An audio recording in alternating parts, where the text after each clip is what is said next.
السلام علیکم ورحمۃ اللہ وبرکاتہ۔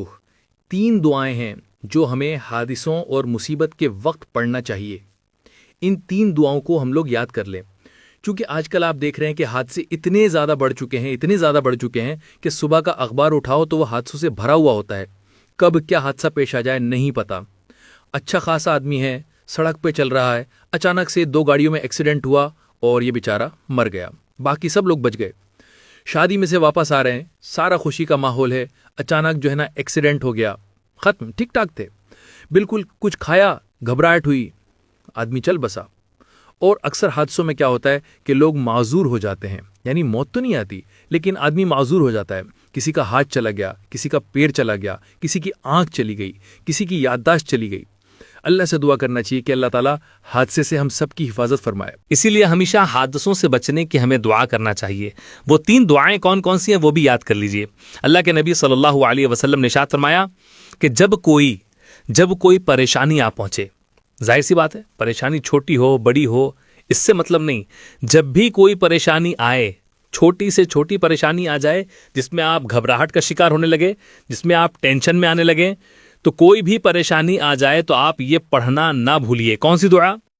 اللہ کے نبی صلی اللہ علیہ وسلم نے قرآن مجید کی ایک آیت بتائی، لا الہ الا انت سبحانک انی کنت من الظالمین۔ اور حضور علیہ الصلوۃ والسلام نے ارشاد فرمایا کہ مچھلی والے پیغمبر سیدنا حضرت یونس علیہ السلام نے جو دعا مچھلی کے پیٹ میں کی تھی، جو بندہ مسلم اپنی کسی پریشانی میں یہ دعا کرے تو اللہ تعالیٰ اس کی ضرور دعا قبول فرمائیں گے۔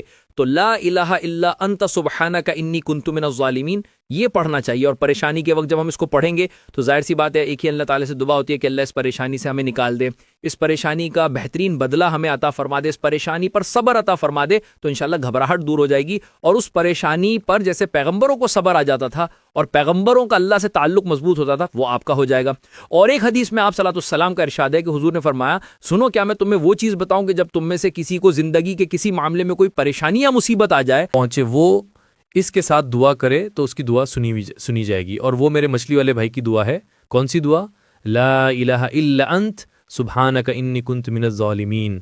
تو یہ جو آیت ہے، یعنی یہ جو دعا ہے حضرت یونس علیہ السلام کی، یہ دعا بہت پاورفل ہے، مصیبت کے وقت ہمیں اس کو پڑھنا چاہیے۔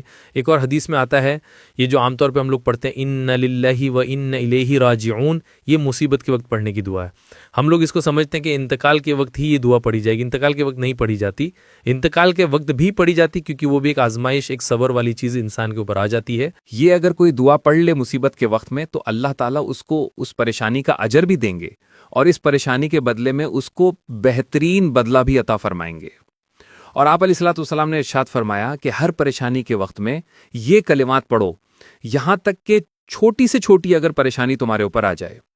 چھوٹی سے چھوٹی پریشانی کتنی ہو سکتی ہے؟ حضور نے اس کو مثال دے کے سمجھایا کہ اگر تمہارے جوتے کا تسمہ بھی ٹوٹ جائے، تم چل رہے تھے، چلتے چلتے کیا ہوا؟ چپل کا تسمہ ٹوٹ گیا۔ اب جب چپل کا تسمہ ٹوٹ گیا تب بھی یہ دعا پڑھ لو، کیونکہ یہ بہت چھوٹی سی معمولی سی پریشانی ہے، لیکن یہ دعا پڑھ لو کیونکہ ہے تو یہ پریشانی ایک طرح کی۔ تو تین دعائیں ہو گئیں، لا الہ الا انت سبحانک انی کنت من الظالمین، اور دوسری ہو گئی انا للہ و انا الیہ راجعون، اور تیسری ہو گئی اللہم اجرنی فی مصیبتی و اخلف لی خیرا منہا۔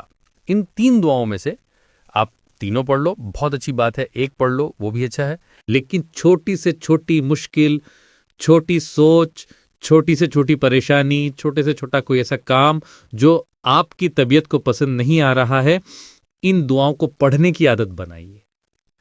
تو کیا ہوگا کہ جو دنیاوی گھبراہٹ، بے چینی ہمارے اوپر سوار ہو جاتی ہے، ایک تو اس سے ہمیں راحت ملے گی، دوسرا اللہ کی طرف سے ملنے والے انعامات پر، یعنی یہ دعا ہم نے پڑھی اس کے بدلے میں اللہ ہمیں کچھ اچھا دے گا، اس کا یقین پیدا ہوگا، اور بھی بہت سارے فائدے ہوں گے۔ تو ان تین دعاؤں کو پڑھنے کی عادت بنائیے۔ اس کلپ کو شیئر کریں۔ السلام علیکم ورحمۃ اللہ وبرکاتہ۔